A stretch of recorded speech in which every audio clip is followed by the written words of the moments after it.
السلام عليكم ورحمة الله وبركاته. أتمنى أن تكونوا بخير أينما كنتم. Thank you for the organizing group for having me here today. It's always wonderful to be part of this annual great activities. In the next 20 minutes, I'm going to talk about the intravenous thrombolysis for acute ischemic stroke. Here is my disclosure. At the beginning, let me start with this historical background. The discovery of thrombolytic agents goes back to the 1930s.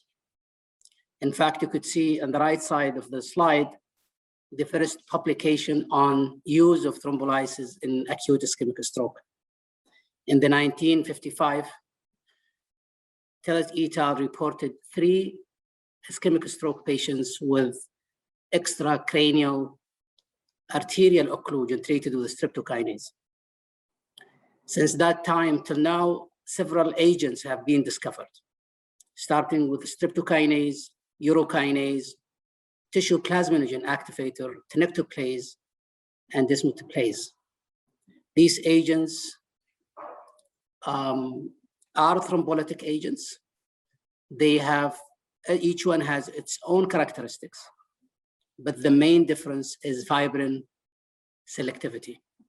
The more fibrin selectivity, the more efficacious and less side effect. From the 1950s until 1972, it was very difficult to select patients for thrombolysis appropriately. In the 1972, the first CT scan machine was invented by Housefield and Cormack. You could see on the left side, the first CT scan machine that was discovered, and on the right side, the first cerebral or brain picture that was taken by the same machine. Later on, Housefield and Cormack awarded the Nobel Peace Prize for their contributions to medicine and science. In the late 1980s and early 1990s, there were several studies that tested streptokinase in acute ischemic stroke.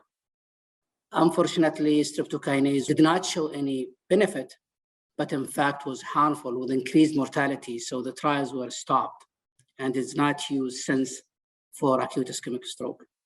And with the discovery of IV-TPA, several randomized control trials have been conducted over the last 2 decades. These trials, you could see in this slides, they have, some of them have different protocols, different inclusion and exclusion criteria, different outcomes, as well as different time window.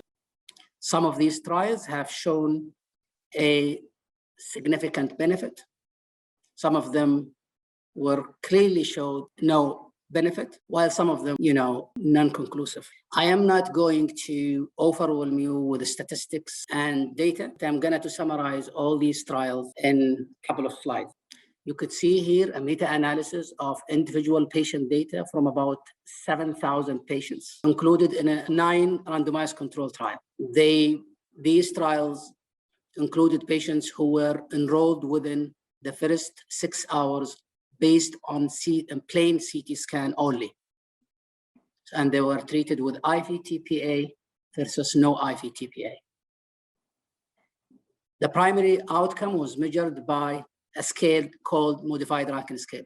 And for those who are not neurologists or they are not familiar with modified Rankin scale, this is a disability scale that we measure at 3 months. It ranges from 0 to 6, and 0 means completely normal. 6, patient is dead. And typically the good outcome or the favorite outcome that we look for is 0 to 1, i.e. patients is either completely normal or near normal and completely independent. On the left side of the slide, you could see on the y-axis, the odd ratio of being independent at 3 months. And in the x-axis, you could see the time from onset of a stroke till the administration of IV-TPA. And you could clearly see that if you treat with IV TPA within the first hour or so, you have a very robust outcome with number needed to treat as good as 3 to 7. As all of us know, that time is brain.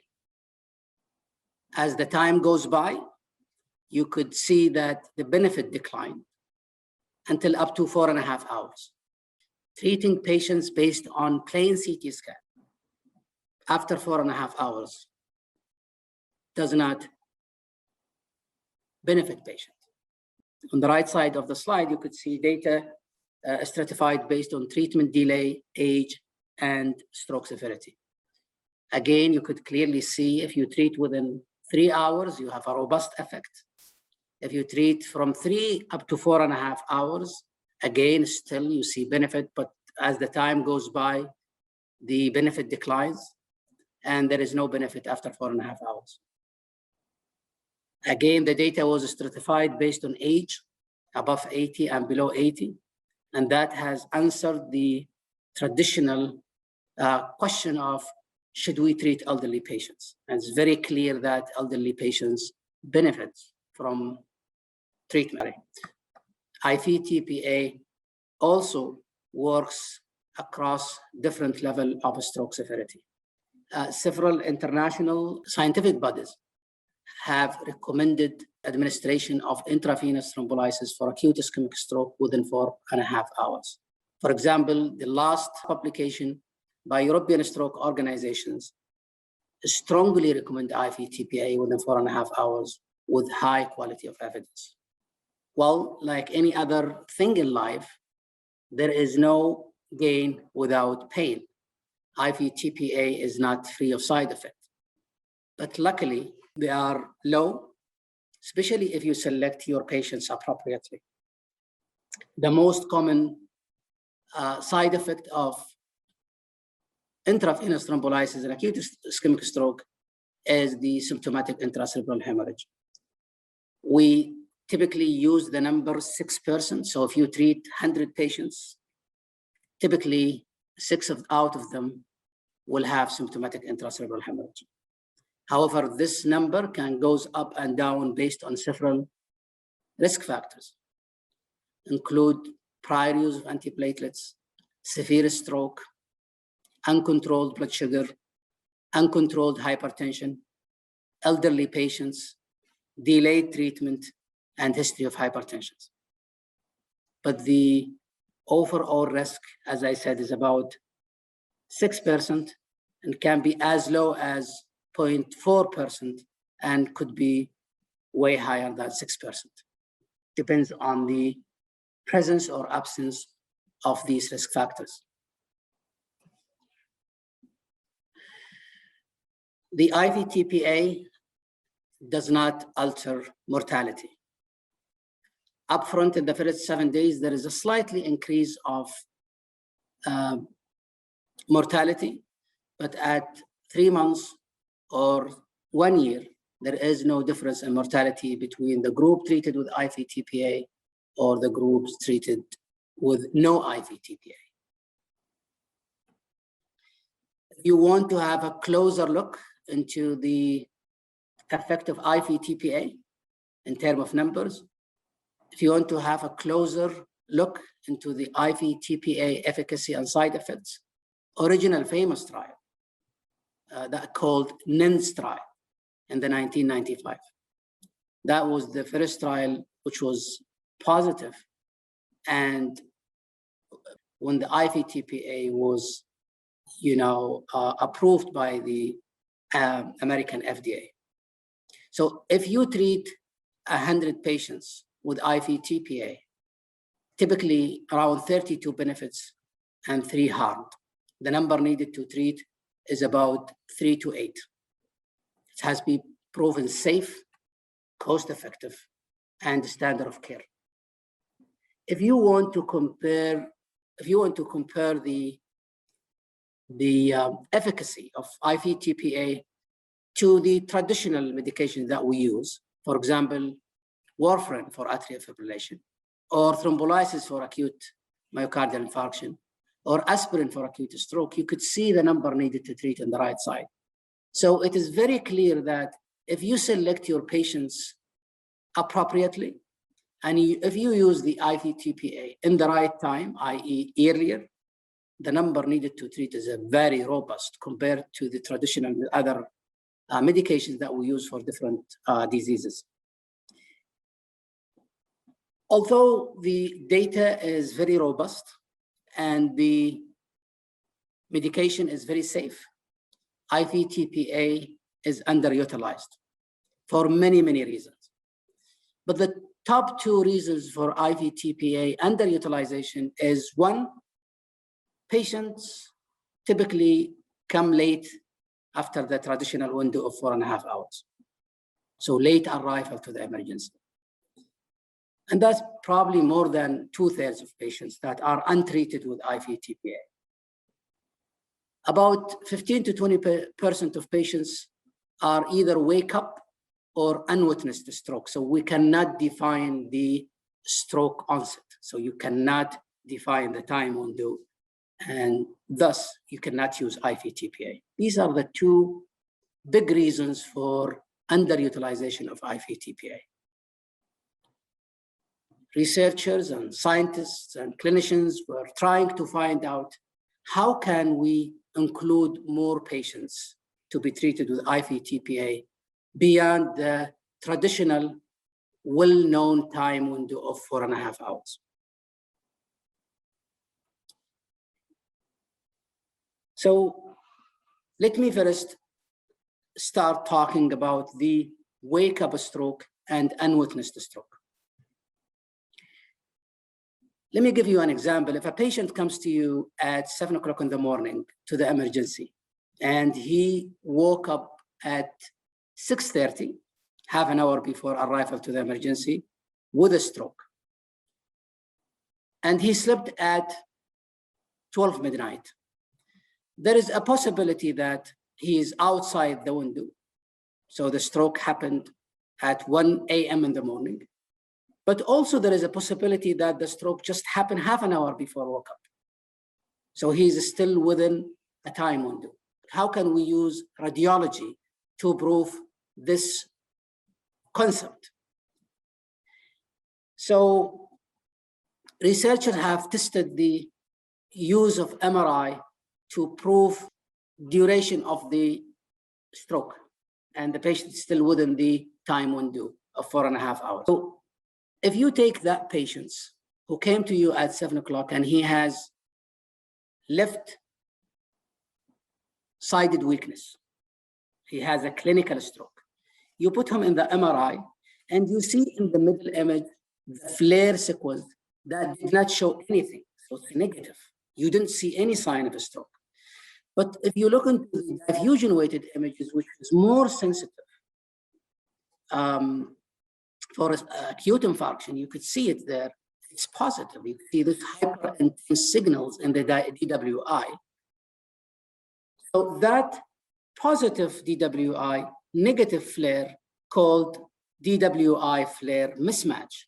And if you see this mismatch, it means that the patient is still within 4.5 hours with high degree of certainty. And that was the basis for Wakeup study, a recently published randomized control trial that involved about 500 participants, where patients come with Wakeup stroke or unwitnessed stroke.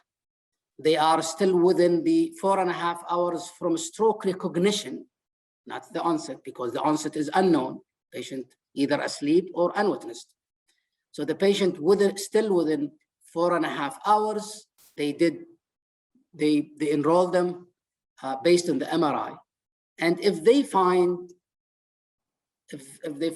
a mismatch, the one we talked about, DWI and flare mismatch, if they find that they randomized patient to IV-TPA or no IV-TPA, and those patients who had planned EVT, endovascular therapy, were excluded. And interestingly, there was a quite significant benefit of TPA. You could see on the right side, this is the modified Rankin scale. If the patients treated with IV-TPA in this group, he or she is more likely to be independent at 3 months with odd ratio of 1.6, and you could see a significant p-value and a very robust number needed to treat. So based on that, the American Heart Association guidelines recently recommended administering IV TPA for Wakeup stroke and unwetted stroke based on this protocol. So at least now we have a protocol using MRI to treat some wake-up stroke and unwetted stroke. So that's a protocol that you could consider in your emergency. Another way of looking into it is, why not to treat after 4.5 hours? What is special about the 4.5 hours? And to answer these questions, let me take you back to the basic of the stroke, of the pathophysiology of stroke. So see, this is a CT perfusion scan. And basically, if you have left middle cerebral artery occlusion, the cerebral blood flow drop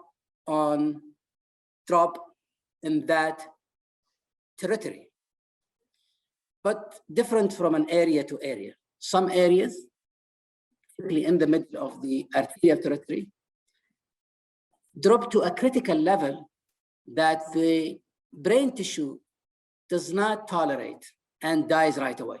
And that's what we call ischemic core. So ischemic core is typically dead tissue. Whatever you do, it's gone. However, around that dead tissue or the ischemic core, there's an area where clinically symptomatic, the patient is hemiplegic or aphasic. But in fact, the brain tissue are still alive. They are still salvageable. And this is what we call penumbra.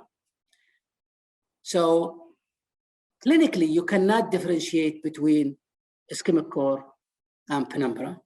And the CT scan does not help you. The plain CT scan doesn't help you as well to differentiate between this. So if you want to differentiate this, you need to use something called advanced imaging, either CT perfusion or MR perfusion with some sort of automated software that actually process these pictures and give you some sort of numbers that show you there is a smaller ischemic core, big penumbra, i.e. there are some brain tissues that you could actually save. If you prove this concept beyond 4.5 hours, you probably will be able to treat. And that was the hypothesis behind at least 3 randomized control trials that published recently. So you could treat within 4.5 hours to 9 hours if you prove that you have a small ischemic core, large penumbra, i.e. salvageable brain tissue that you could actually save based on the advanced images. Extent trial, ECAS4, and epithet trials were, conducted over the last 5 years or so.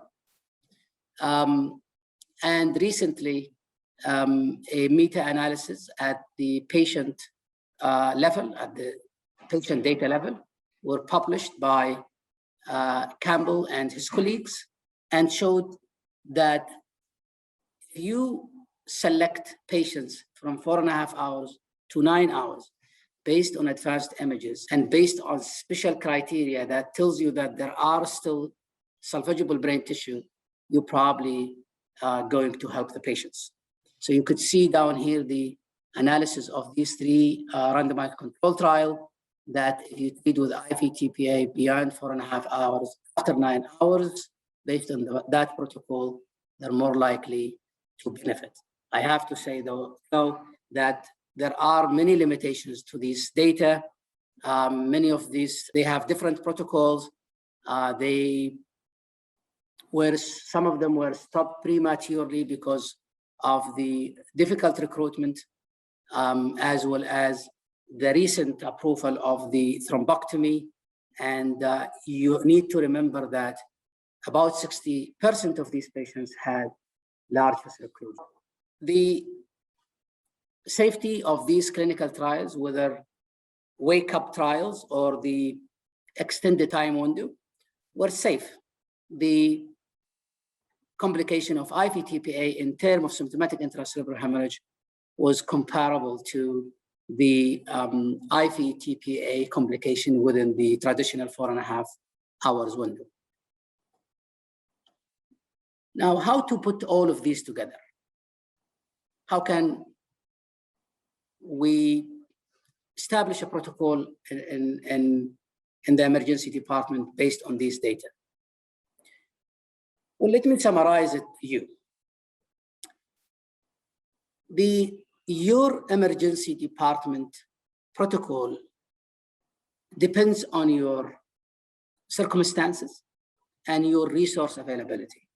It depends on the availability of MRI, availability of advanced images with automated processing, and whether your center is capable to do endovascular therapy or not. So if you have only CT scan, plain CT scan, do not treat beyond 4.5 hours. This is rule number one. Rule number two, if you have an MRI only, the traditional MRI, but without the MR perfusion, you could actually utilize the Wakeup study protocol. So you look into the Wakeup or unwitnessed stroke, and if they are still within 4.5 hours from symptoms recognition, you look into the infarction and the DWI, it looks like less than a third of the MCA size, and they have mismatch. If they have this diffusion flare mismatch, you look into the status of the vessels.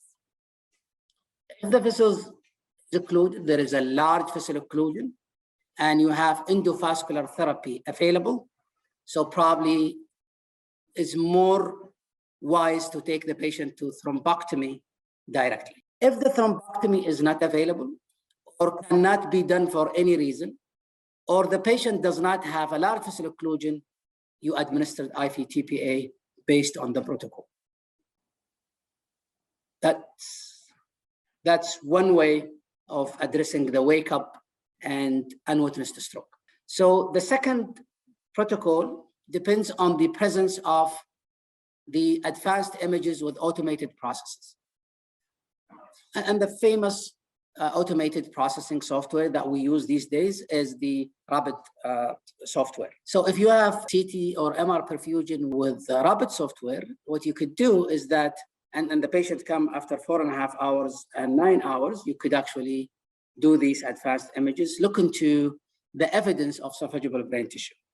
So if you have someone who has witnessed the stroke or unknown onset with Wakeup stroke, and you have advanced images with automated processing, and you could find that there is a esophageal brain tissue, and the advanced images showed you that you have a small ischemic core, typically less than 70 mil.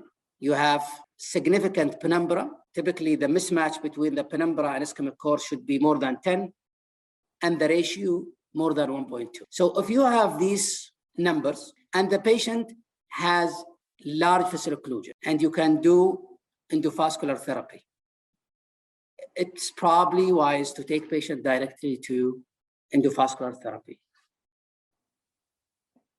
However, if the patient if your center does not have endovascular therapy or cannot be done for any reason, however, if the patient does not have large vessel occlusion, or there is large vessel occlusion, but the endovascular therapy is not feasible due to unavailability or any other reason, you could administer IV-TPA. I have to say, though, that the evidence there is not strong, and you can see some sort of, disagreement and controversial discussions among stroke neurologists. But as far as you have the expertise in your center, you could consider these two protocols in addition to the traditional 4.5 windows and the other protocols for endovascular therapy. I'm going to stop here, and I would like to thank everyone for listening, and I will be ready to take your questions if you have any. Thank you so much.